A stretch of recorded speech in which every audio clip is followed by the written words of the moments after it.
1995-nji ýylyň 12-nji iýul güni Aşgabatda hökümete garşy geçirilen köpçülikliň protestler 20-nji ýyl dönümini hormat bilen ýatlanýar. Türkmenistanyň garaşsyzlyk taryhyna hökümete garşy geçirilen ören seýrek protestleriň biri hökmüni taryha giren 12-nji iýul ýürüýüşleriniň ýa-ni protestlere gatnaşyjy 14 adam tutsak edildi.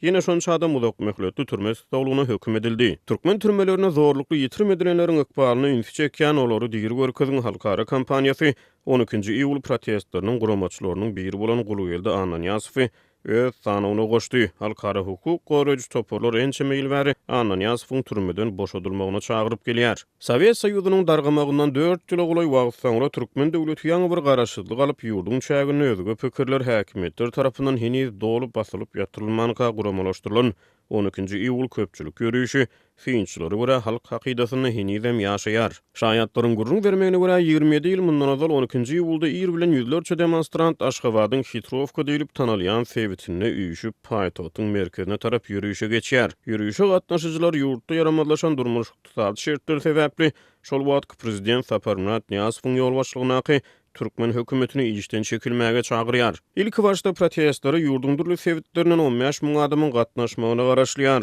Ýöne şaýatlaryň sözlerine görä gatnaşyjylaryň sany ýüzlerçe adam hökmüne hasap alınýar. Ýüzlerçe demonstrant Aşgabatyň Hitrovka sewitine ýygnanyşyp Magtymulu şaýorunyň ugruna ýerleşýän Mollany Pes drama teatryna çyn ýörüýär. Ýene 2000 töwereg adam köşeden baryp ýürüýüşe goşulmaly ekeni ýöne häkimetler tarapyndan olaryň öňü baglanypdyr. Polisiýa Mollany Pes drama teatrynyň öňüne ýüzlerçe demonstrantyň daşyny gawaýar. Ýöne şaýatlaryň sözlerine görä protestlerde zorluk ýüze çykmandyr. Teatryň öňüne häkimetler bilen protestleriň arasyna geçirilen gepleşiklerden soň ýürüýüşe gatnaşan adamlar ýürüýte awtobuslarda öýlerini daşalýar. Şeýlelikde ýurdun taryhyny megerem ilkinji we iň soňky gezek syýasy taýdan guramaçylykly geçirilen ýürüýüş tamam bolýar. Protestleriň ýa-ni häkimetler oňa gatnaşyjylary ýygyrlap başlaýar we munyň netijesinde 30 golay adamy garşy dürli aýplamalar bilen kazy tişi gozgalýar. Fiýinçilere görä Aşgabatda geçirilen ilkinji halk ýürüýüşleriniň häkimetler tarapyndan öňüniň baglanmagy we 30 ýyllyk garaşsyzlyk döwrüne wagtal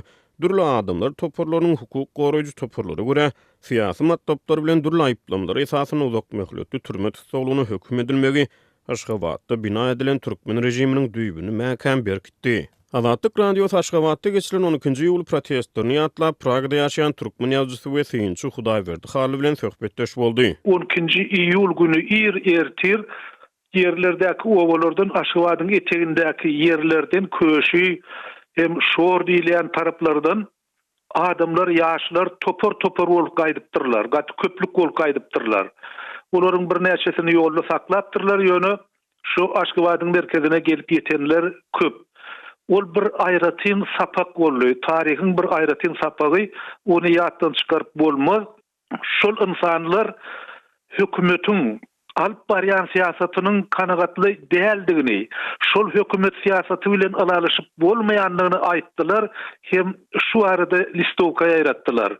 Ine munyň özü bir aýratyn gahrmançylyk beýlik bir tarapdan geljekki döwür üçin, beýlekler üçin ören gowy bir sapak diýip türkmen ýazgysy gurrun berýär. Türkmen rejimi geçen 14 ýylyň dowamyna özüge pikirleri basyp ýatyrdy. Azat metbuat, erkin söz, erkin pikir we beýleki esas azatlyklar raýat jemgyýeti, syýasy we raýat işçiligi fiýinçilere görä Aşgabatda dören çydymsyz rejimiň 14 ýyllyk diýdim zorlugy aslynda ýok boldy. Erkin pikire wekilçilik edýän aktivistler, intelligensiýa wekilleri ýa ýurtdan gaçmaly boldy ýa-da ulak möhletli türme tutulgyna hökm edildi. 12-nji iýul protestlerine tutsak edilip iş getiren aktivist Gulugelde Ananýazow halkara hukuk goraýjy toporlaryň batyşlarynyň netijesinde türmeden boşadyldy we ýurtdan çykmagy başardy.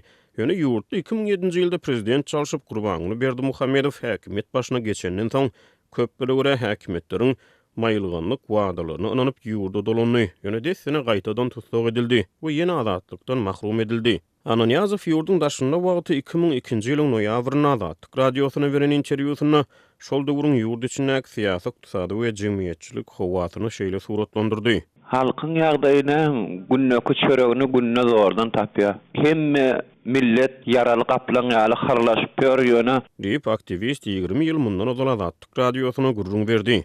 Aktivist soň ýene türmäge düşdi. Onuň yaraly gaplan häsiýetlendiren türkmen halky bolsa, fiýinçilere görä Aşgabatda ymykly kök salan diýdim dor rejimiň berk çäklendirmeleriniň we oýunlarynyň pidasy boldy.